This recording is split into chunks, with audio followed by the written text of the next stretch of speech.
Assalamualaikum warahmatullahi wabarakatuh. Hari ini kita belajar bahasa Indonesia.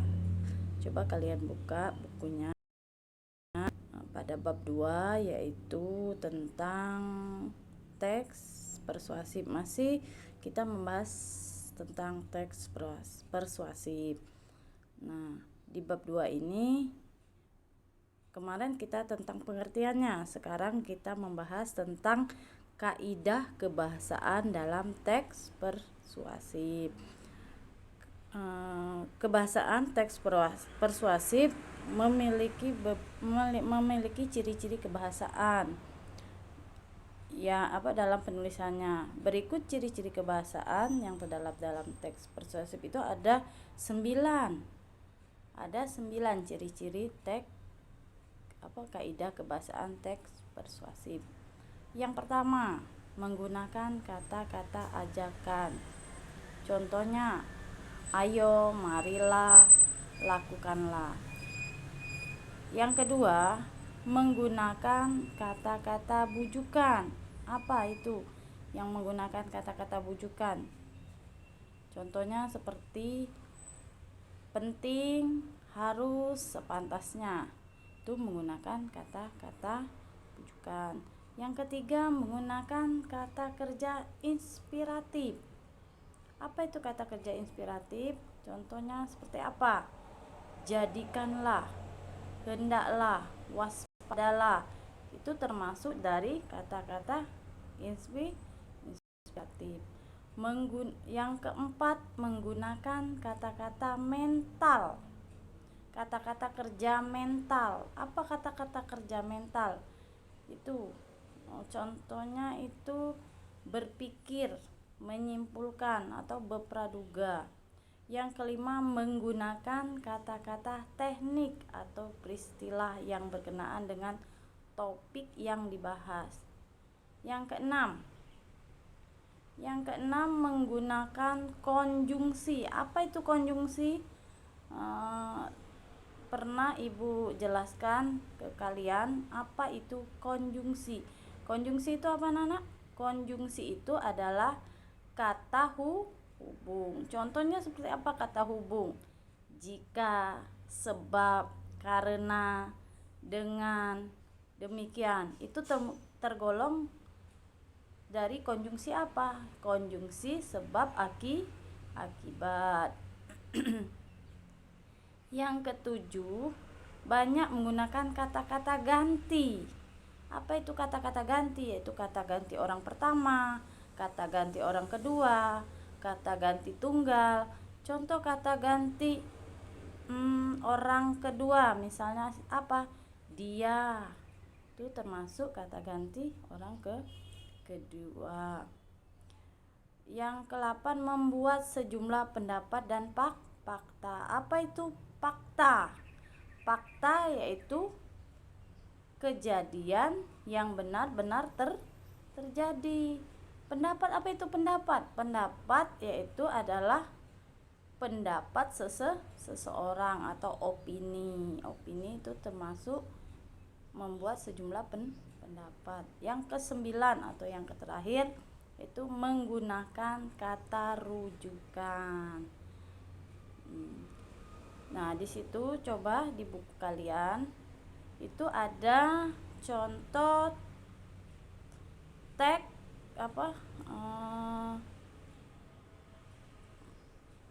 marilah kembali ke hakikat manusia. Nah, coba kalian baca. Di situ ada ini dengan judul marilah kembali ke hakikat manusia. Nah, di situ coba kalian baca, perhatikan di mana letak kalimat bujukannya, terus di mana kalimat ajakannya, terus di mana kata-kata inspiratifnya. Nah, coba kalian ini setelah itu coba kalian perhatikan contohnya. Nah, di situ struktur teks dalam wacana tadi. Marilah kembali ke hakikat manusia. Nah, di situ contohnya. Coba perhatikan. struktur teksnya yang pertama, struktur teksnya mengenal isu. Itu pada bab 1. Mengenal isu. Terus rangkaian argumen, ajakan, pengenalan strukturnya tadi ya. Coba perhatikan strukturnya mengenal isu, paragraf 1. Rangkaian argumen itu paragraf 2. Struktur ajakan paragraf ketiga. Terus penugasan ulangan pada paragraf keempat. Di sini misalnya pengenalan isu ini pada paragraf pertama. Contohnya, smartphone stupid people slogan, itulah yang tepat untuk menggambarkan keadaan manusia sekarang ini. Nah, itu tergolong ke dalam pengenalan isu. Terus rangkaian argumen pada paragraf kedua. Coba baca pada paragraf kedua, yaitu sebagian manusia sosial, makhluk sosial, manusia sangatlah membutuhkan manusia lainnya. Tetapi kita sudah melupakan itu semua. Kita lebih memilih bermain dengan HP dibandingkan dengan teman-teman kita. Kita lebih memilih pertanyaan dengan HP daripada pertanyaan dengan orang-orang di sekitar kita. Nah, itu merupakan apa? Pada paragraf pertama itu merupakan rangkaian argumen. Nah, disitulah rangkaian argumennya terletak. Terus struktur yang ketiga pada paragraf ketiga, ajakan, yaitu ajakan. Di mana ajakan? Tanpa kita sadari proyek tersebut akan menciptakan pribadi yang pasif, acuh tak acuh dan anti sosial. Sebelum tersebut jauhilah. Bangkitlah dari tempat duduk atau tempat tidur. Nah, di mana pada paragraf ketiga itu terdapat kalimat ajakan, yaitu marilah matikan handphone itu sejenak. Nah, itu ada kalimatnya, marilah matikan handphone kita sejenak. Itu termasuk ke dalam kalimat ajakan atau ya kalimat ajakan pada paragraf ketiga. Di mana letaknya? Marilah matikan handphone kita sejenak, terdapat pada paragraf ketiga. Penugasan ulang itu pada paragraf keempat. Di mana paragraf keempat? Oleh karena itu, marilah kembali kepada hakikat umat manusia dan jangan mau dibodohi, itu pada penegasan ulang. Penegasan ulang di mana? Terletaknya yaitu penegasan pada ajakan tadi. Nah, itulah dikatakan penegasan ulang. Yang kedua, apalagi pada wacana itu? Kaidah kebahasaan teks. Kaidah kebahasaan teks yang Ibu sebutkan tadi, yaitu ada 9 cirinya. Di sini ada kata ajakan. Nah, kata ajakan di mana kaidah kebahasaannya? Pada paragraf, marilah matikan handphone kita sejenak. Lihatlah sekeliling kita yang betapa banyak yang bisa kita lakukan. Nah, di situ pada wacana itu terdapat di mana kaidah kebahasaannya? Pada paragraf ketiga tadi. Marilah matikan handphone. Nah, itu kaidah kata ajakannya. Yang kedua, ciri yang kedua yang Ibu sebutkan tadi, kata bujukan. Nah, pada paragraf pada wacana marilah kembali ke hakikat manusia, kalimat bujukannya tidak ada. Terus apa lagi? Kata kerja. Kata kerjanya di mana? Sebelum hal tersebut mempengaruhi kita lebih jauh, bangkitlah dari tempat duduk atau tempat tidur. Itu terletak pada paragraf berapa? Pada paragraf ketiga. Sebelum hal tersebut mempengaruhi kita lebih jauh. kata teknik. Apa kata teknik?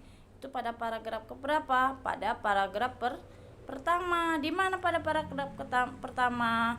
Smartphone, stupid people, slogan itulah yang tepat untuk menggambarkan keadaan manusia sekarang. Nah, yang kesembilan, yang keberapa tadi? Ciri khas yang keberapa? Ciri khasnya yang ke-6, konjungsi. Konjungsi yaitu kata hubung sebab akibat. Nah, di situ pada paragraf berapa sebab akibat? Pada paragraf ke-2. Oleh karena itu, marilah kembali keadaan hakikat umat manusia dan jangan mau dibodohi. Itu salah Ibu ya. Itu pada paragraf ke-4. Pada paragraf ke-4 kalimat konjungsinya. Maaf ya anak-anak ya, tadi salah, Ibu menyebutkan bahwa pada paragraf ketiga kalimat konjungsi, ternyata pada paragraf keempat. Nah, terus kata ganti. Apa kata ganti? Kata ganti itu kata ganti orang pertama, kata ganti orang kedua. Nah, di sini ada kata ganti. Kata ganti, tetapi saat ini kita sudah melupakan itu semua. Nah, itu kata ganti jamak kita, berarti kita semua, kata ganti jamak. Terus yang ke-8, ciri khas kebahasaan pada wacana itu, pada wacana marilah kembali ke hakikatnya, yaitu fakta dan pendapat. Di mana terletak pada fakta dan pendapat? Tanpa kita sadari pelaku tersebut akan menciptakan yang pasif. Itu pada paragraf keberapa? Coba kita lihat. Kita baca. Itu terletak pada paragraf ketiga. Yaitu apa? Pada paragraf ketiga, tanpa kita sadari perilaku tersebut akan menciptakan pribadi yang positif, acuh tak acuh, dan anti sosial. Itu faktanya. Apa fakta? Fakta itu yaitu peristiwa atau kejadian yang benar-benar terjadi. Yang terakhir, ciri khas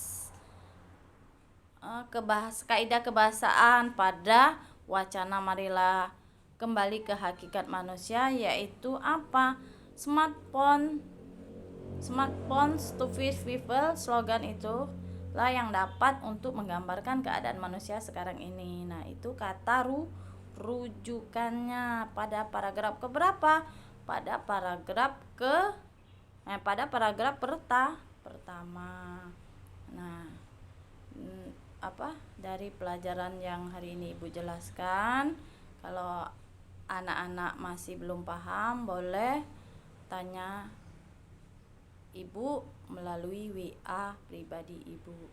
Nah, coba untuk anak di rumah kerjakan esai 1 sampai 10 pada bab 2.